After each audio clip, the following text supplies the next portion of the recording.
One of the things that I remain happy about, but it's just so dramatic now, is the absolute complete decimation of the mainstream media, their absolute destruction. Do you remember the vice presidential debate where Norah O'Donnell and Margaret Brennan, these two prissy elites who just thought they were so superior to everyone, were so-called fact-checking J.D. Vance, who was getting everything right, while letting Tim Walsh, and look, I don't want to say that Tim Walsh is secretly a homosexual serial killer. That would be a horrible, horrible thing to say. So I would never say that. But they let him off the hook while J.D. Vance was basically telling the truth and speaking intelligently about things. Well, this week, Norah O'Donnell stepped down as the anchor and managing editor of CBS News. She basically was told that she had to get out because the viewership has disappeared. They've laid off 2,000 staffers. They've got $500 million from the budget ahead of a planned merger with Skydance Media. And the evening news was getting nothing. It was getting no audience at all, especially in that key 25 to 54-year-old demographic, because they're getting them news from people they can trust, like us. And so J.D. Vance, so she's gone, bye-bye. And she'll still be working there, doing something else at a cut salary. And then J.D. Vance is what is being called a fiery interview with Margaret Brennan. And I don't think they see that we see them. I really don't. They have not changed a single bit. And I don't think it's too much to say that Margaret Brennan just exposed herself as this out-of-touch elitist who parrots these left-wing talking points without any kind of deep knowledge to back them up. And there was this one moment, I wish I could show you this. I know most people listen to the show, but I wish I could show it to you, but you can hear it too. They were talking about the fact that Trump has said maybe we're going to get rid of FEMA and just pay money out to localities that have been hit by disasters directly. Because FEMA, of course, was in, North Carolina, skipping over houses like the angel of death in Exodus. They were skipping over houses if they were marked, instead of with lamb's blood, with a Trump sign. So they weren't servicing people who supported Trump because that was the Biden administration. And Trump said, maybe we should get rid of them, just pay out the money. And remember, this is perfectly sensible. FEMA is not a rescue agency. They're not supposed to show up and rescue anybody. They're just supposed to dole out money to local people so they have the money to provide the emergency things they need. And listen to Margaret Brennan ask this question of J.D. Vance. It was remarkable. It's cut two. FEMA has specialized expertise that some of these states just don't have. Margaret, in their arsenal. And I wish how that they... will states who are lower income states, the Mississippis, the Kentuckys, the Alabamas, be able to do this for themselves without federal help? Well, the president, to be clear, is not saying we're going to leave anybody behind. He's saying that in the way that we administer these resources, some of which is coming from the federal level, some of which is coming from the state level, we've got to get the bureaucrats out of the way and get the aid to the people who need it most. It makes perfect sense. And I wish you could see her face when she says the word Kentucky. It's like, ooh, I stepped in some Kentucky. Ooh, there's a woman, like she's never been to any of these places. When I was a kid, I traveled all across the country, not in a luxurious way. I slept in hobo camps and stayed in cheap hotels. I talked to everybody. And I thought, wow, the people in the middle of this country are so much nicer than the movies show them to be. And I realized that the coasts were lying about the rest of the country. And I'd meet these people and they were always saying, well, I don't really have an education, so I don't want to talk. And then the next words out of their mouth would be so much smarter than all the well-educated elite coastal people who I hung out with and who I knew. And so that really changed my opinion about the country. But these journalists, they do not get it. They don't see what happened. They're like dinosaurs right after the asteroid hit. Remember, the asteroid hits and it wipes out the food sources of the dinosaurs, and the dinosaurs become extinct. But these are like dinosaurs who they hear the asteroid hit, and they're like, well, that was traumatic, but I hope it won't damage our property values. No, you're done. You're finished. You're gone. Did you know that American homeowners have over $32 trillion in equity, and criminals are targeting that money with a growing scam the FBI calls house stealing?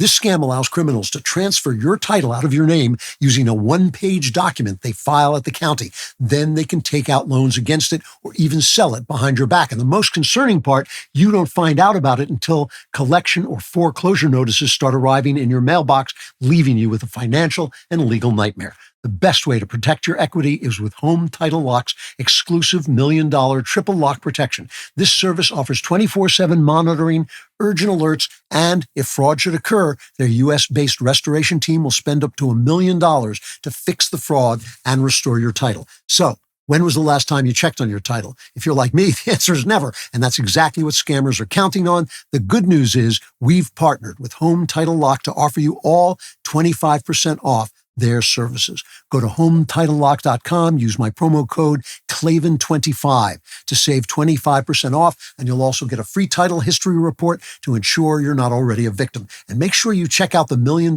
Triple Lock Protection details when you get there. The link is below. That's HomeTitleLock.com, promo code Klavan25.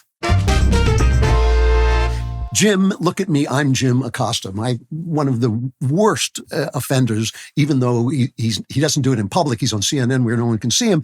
He is leaving CNN. They were going to give his spot to Wolf Blitzer, and they were going to put him on at midnight with the job, I think, of emptying the waste baskets and vacuuming the rug. I'm not sure he's suited to doing that. So here his goodbye, his fond farewell to all of those who never watched him. This is cut 3. One final message. Don't give in to the lies. Don't give in to the fear. Hold on to the truth and to hope. Even if you have to get out your phone, record that message. I will not give in to the lies. I will not give in to the fear.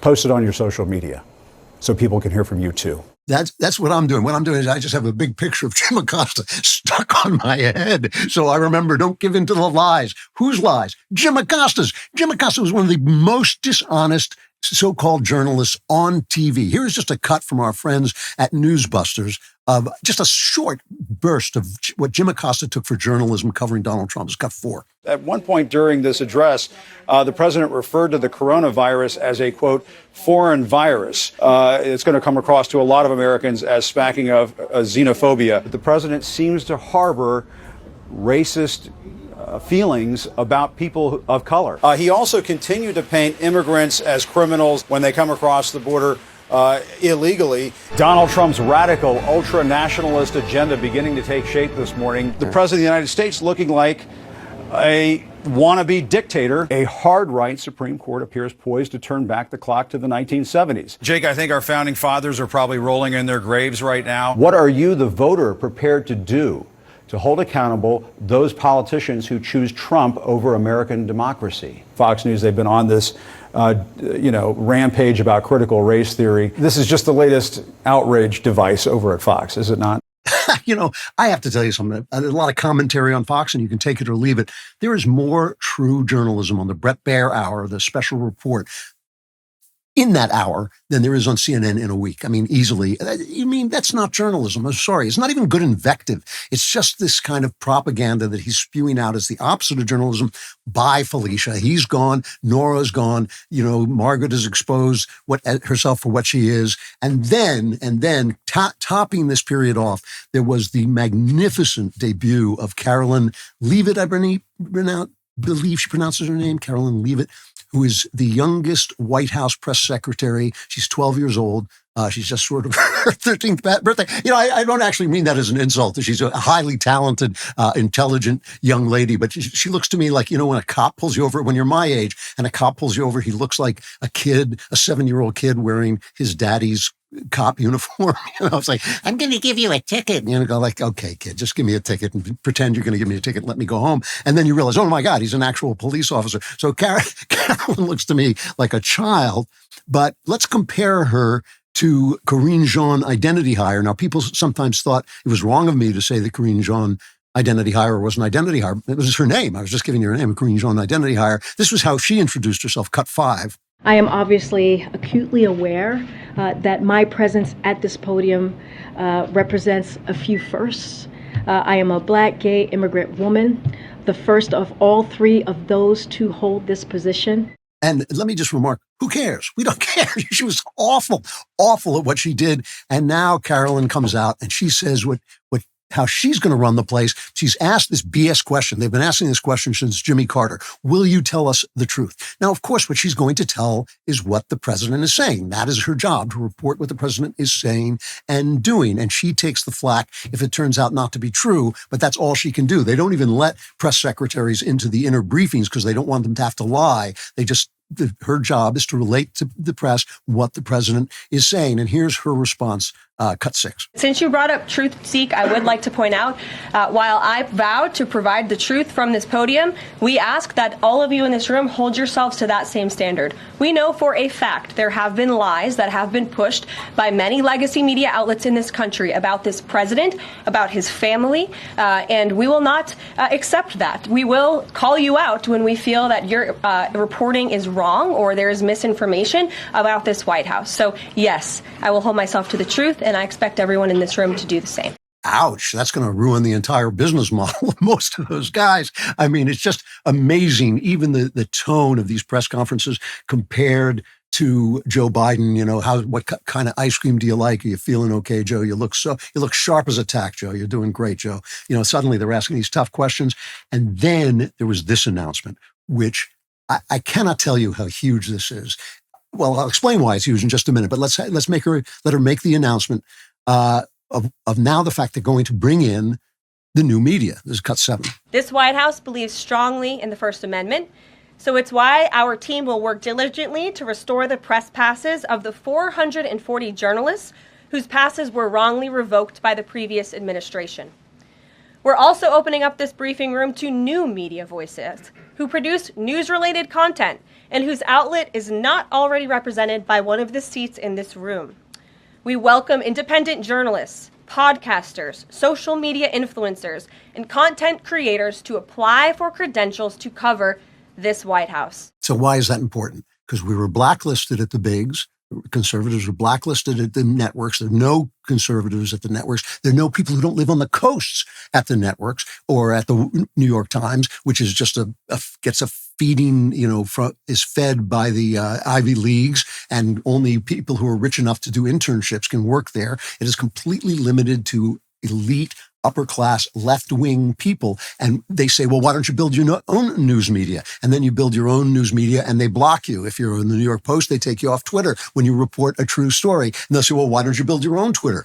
Well, guess what? Elon Musk took over Twitter, and now we do have our own Twitter. And what they're also going to do is flood the zone with new reporters. Remember when Jim Acosta manhandled that female intern and Trump tried to ban him from the press room, which he should have done, and the court said, no, you can't do that for some reason. It was some strange reading of the First Amendment.